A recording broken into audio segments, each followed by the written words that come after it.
In the late 1800s, millions of Americans came west, seeking fortune and adventure. Among them was Wyatt Earp, a legend of a man best known for his gunfight at the OK Corral. Howdy, partner, and welcome to Wyatt Earp's Old West. I'm George, and I'll be showing you around. This here's the signpost. Clicking it helps you to do a lot of things. For example, click town to begin roaming around. You can do this right now and bypass the rest of my directions. Click shootout to go directly to the gunfighting game. Click guns to remove the possibility of a gunfighter accosting you on the street. Click it again later if you change your mind. Click lingo to learn more about the Western terminology. Click exit to leave the program. Click help for advice on using the program. Click save before you leave so the program will remember what you've collected. Click load so you can begin again from where you last saved. During your visit, a few other tools of the trade will come in handy. You'll find these at the bottom of the screen. First, there's the picture of the signpost. Click that to come back here. Then there's the money bag. When you answer my questions right or shoot the bad guys, I'll put more money in. And you can use these coins in the one-armed bandit, which you'll find in the saloon. You can also click on the small picture of a map to see the whole town at once and where you're standing. And don't forget to click on the gun behind the Wyatt Earp sign at the bottom of the screen to turn your pointer into a gun. You should do this pretty quick if a gunfighter jumps out at you. You better get going now. I'll see you soon.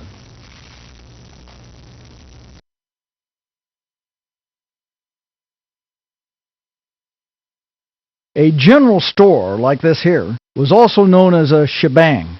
That apparently came from an Irish word meaning an informal sort of tavern. You see, this wasn't just a place to shop. It was also a place where folks could gather to drink and talk, even in dry towns. So, if you ever wondered where we got our expression, the whole shebang, well, now you know, partner. By the way, like the owner of the dry goods store across town, the keeper of this general store would usually become one of the more prominent, popular folks around. Besides selling people the stuff they needed and being a substantial barkeep, he might also serve as a banker, counselor, or just a plain good listener to half the town.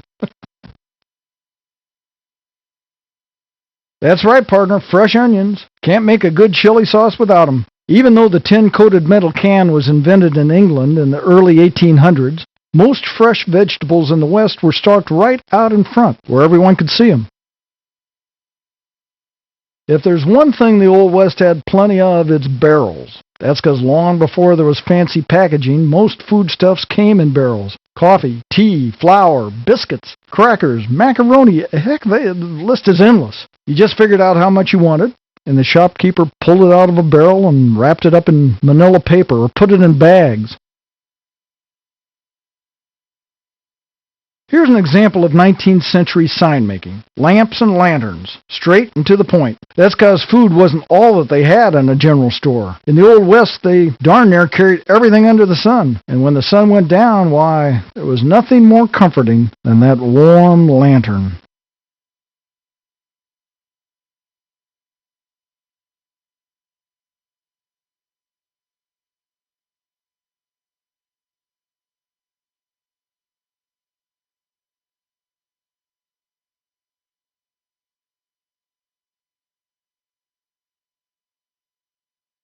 If you think the slot machine over at the saloon is a game of chance, you probably haven't been treated by a frontier doctor yet.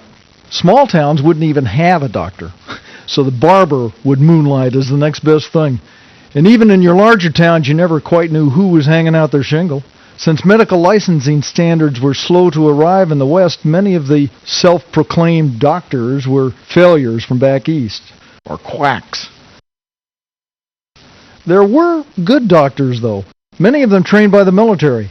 The Earp brothers frequently patronized a Dr. George Goodfellow, who, thanks to the constant flow of violence, became one of the nation's leading authorities on, you guessed it, gunshot wounds.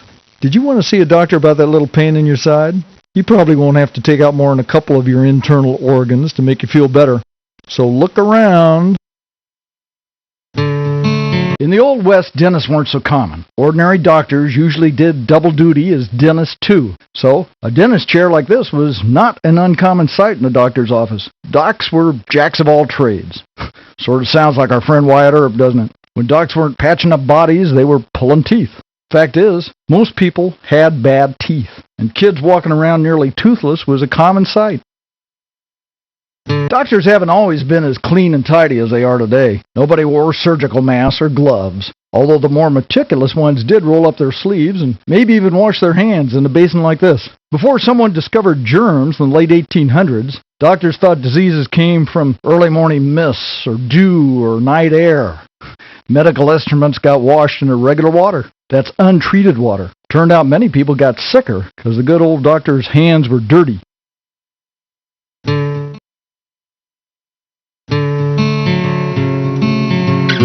Doctors were always competing with patent medicine salesmen and home remedies, so some of them took to making and selling their own prescriptions. Every doctor kept a supply of drugs in bottles and jars in their office. These remedies sometimes made them more money than their medical practice. Only the big city doctors got rich from practicing medicine. In the Old West, doctors usually got paid in some kind of barter. Sometimes it was a bushel of corn, a jug of cider, or a pound of butter.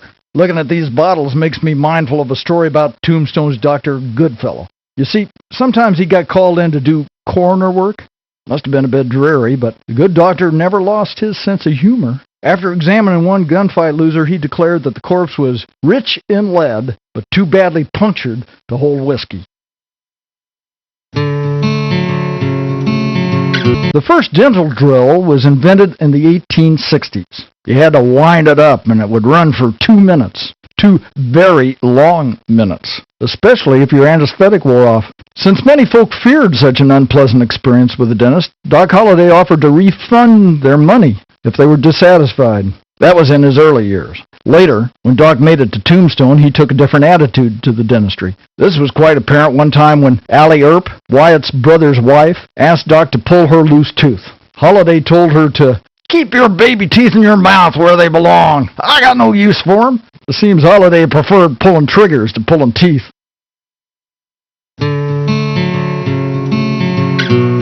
By studying the human body, doctors were getting better at diagnosing the killer diseases around them, mostly influenza, tuberculosis, diphtheria, and yellow fever. What helped was knowing germ theory and pathology, 2 fields that scientists were just getting their hands around. Still, the docs had no cures to dispense, not to mention inoculation.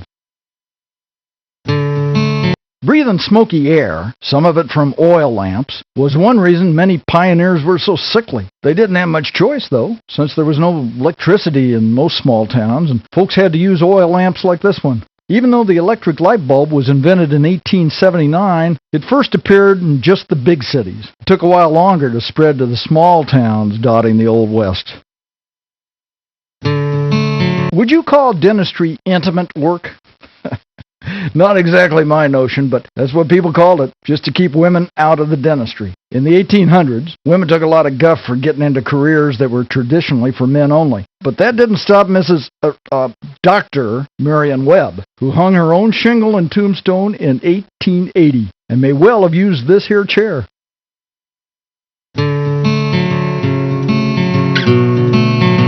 You might have found a book like Introduction to Experimental Medicine on a doctor's shelf in the 1880s. Books like that were breaking new ground in understanding diseases that had forever pestered human beings. Even women got lumped in as a kind of disease. One publication from 1857 called Functions and Disorders of the Reproductive Organs claimed that a woman's passion might be a drain on a man's vital energies, what you might call his manhood. One doctor at the time wrote, "No matter who else may sleep together, husband and wife should not." The doctors out west sold the same sorts of concoctions that were peddled on the traveling medicine wagons. People found relief with remedies called childhood, worm destroyer, female remedy, just to name a few. Now, most of the preparations relied on lots of alcohol to work their magic. Chances are these remedies didn't really cure any illnesses. They just made people feel better. 19th century cure-alls were part chemistry and part folk remedy. Tartar emetic for vomiting, quinine for ague, boiled sulfur or powdered brimstone for diphtheria. Now, that was scientific. But for toothache, well, everyone knew that carrying a pig's tooth in your pocket would take care of that.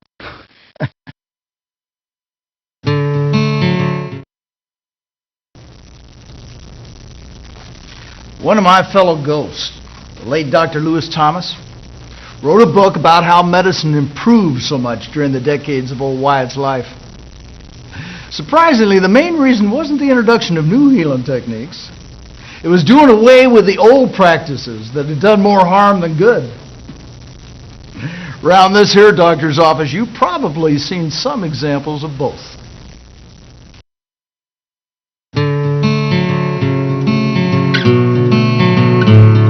Record keeping was just as important to a doctor as it was to a lawyer or accountant. In Tombstone, noting the cause of death sometimes involved very creative writing. Dr. Goodfellow, the Tombstone doctor who became famous pioneering methods for treating gunshot wounds, once wrote an autopsy report that read, "We, the undersigned, find that J. Heath came to his death from emphysema of the lungs, a disease common to high altitudes, which might have been caused by strangulation, self-inflicted or otherwise."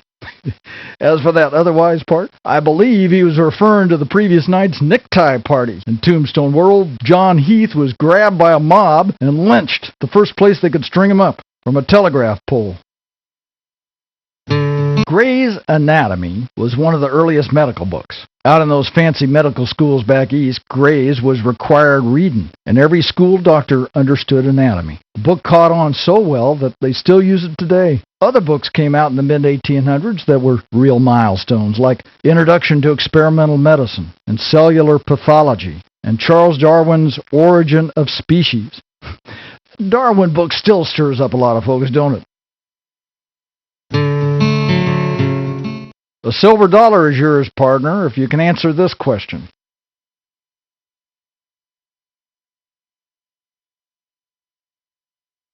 Looks like real trouble for you, cowboy.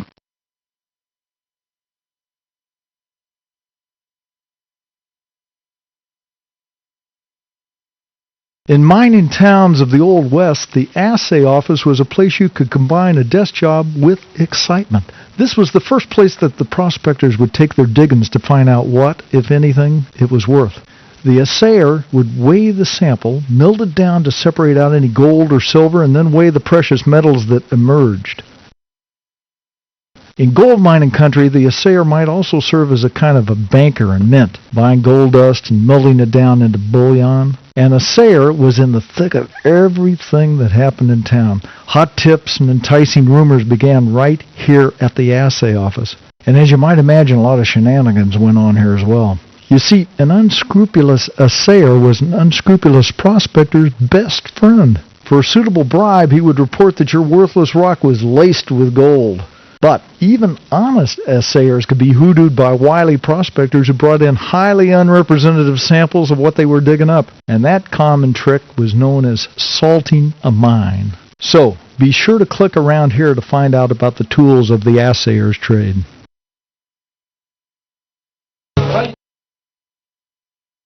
The Western mining fever disease began in 1848 when gold nuggets, like these, were discovered in California. After the 49ers exhausted them claims, they headed on east to Nevada and Colorado, chasing rumors of new finds. By about 1880, it was silver ore that brought Wyatt Earp and a few thousand other honchos to try their luck in the Arizona territory.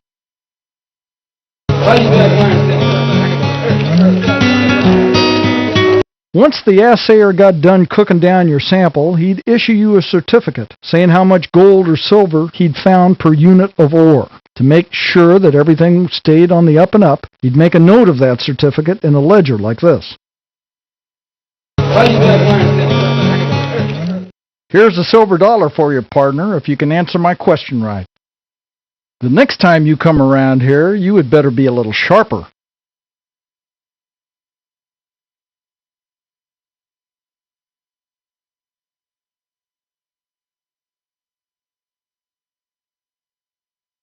Folks in Tombstone always had an eye for culture. In its time, some of the most famous theater companies in America marched through the famous Shefflin Opera House. Why, Nellie Boyd herself appeared in a play called The Banker's Daughter. After that, pretty near every touring company in America made a stop in Tombstone. This is our little town's recreation of Shefflin Hall, Tombstone's quality opera house. That's where Wyatt and Morgan Earp saw a play called Stolen Kisses, the night that Morgan's life would be stolen by a gunman. But beyond that, Shefflin Hall was the largest and best-known theater between El Paso, Texas, and San Francisco. It put on legitimate plays, musicals, opry, and lectures. Plus, it was the biggest adobe building of any type in the country. So, as our saying went, other than that little shooting, Mrs. Earp, what did you think of the theater?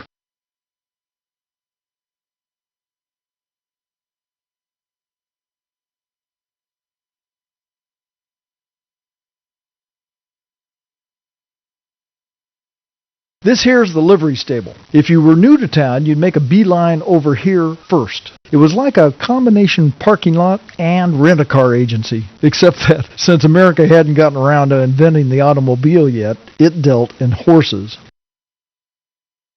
If you brought your own horse to town, you could park it here, and the livery folks would feed it and watch out for it. That way you could go out drinking and gambling and carousing without having to worry about such responsibilities. Or, if you come to town by rail or stagecoach, you could rent a horse here. And for $5 a day, you could get a nice buggy, too. Now, if you're curious, just trot on over and poke your nose into whatever gear intrigues you. When you're traveling across the rugged Southwest, the nearest store might have been 100 miles away. That's why you had to carry everything you needed to stay alive with you. So these bags hanging off the side of the wagon held everything from oats for the horses to plantain seeds, and even an odd whiskey bottle or two.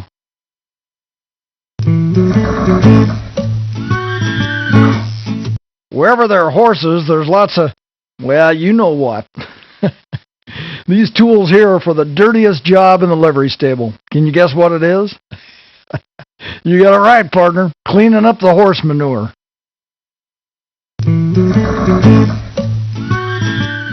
I got a silver dollar for you if you can answer my question right. You done wrong, fella.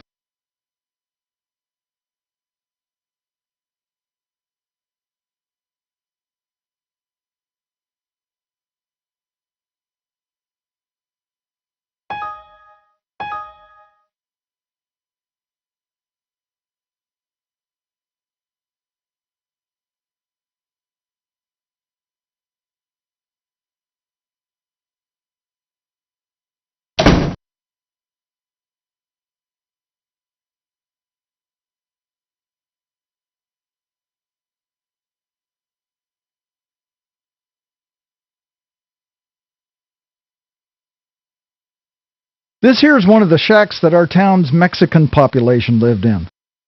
By the way, the first cowboys were Mexican. They were called vaqueros, and that came from the Spanish word for cow. But it sounded like buckaroo to English speakers, so that name stuck. We inherited a whole mess of other Western lingo from the Mexican vaqueros, too, along with their gear. Their rawhide rope, la riata, became lariat, and them rawhide pants, chaparreras, came down to us as chaps. To find out more about the Mexicans' role in the Old West, amble on down to the cantina where they used to gather. And to find out more about how they live day to day, click around this building.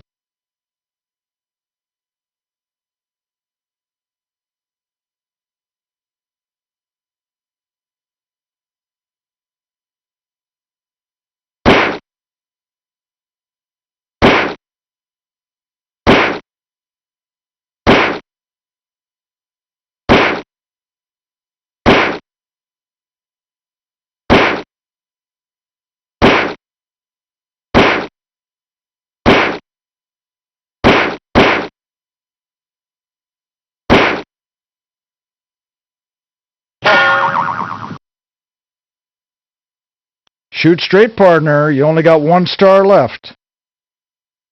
Welcome to Boot Hill, partner. If you don't become a better shot, you'll have to hang up your holster.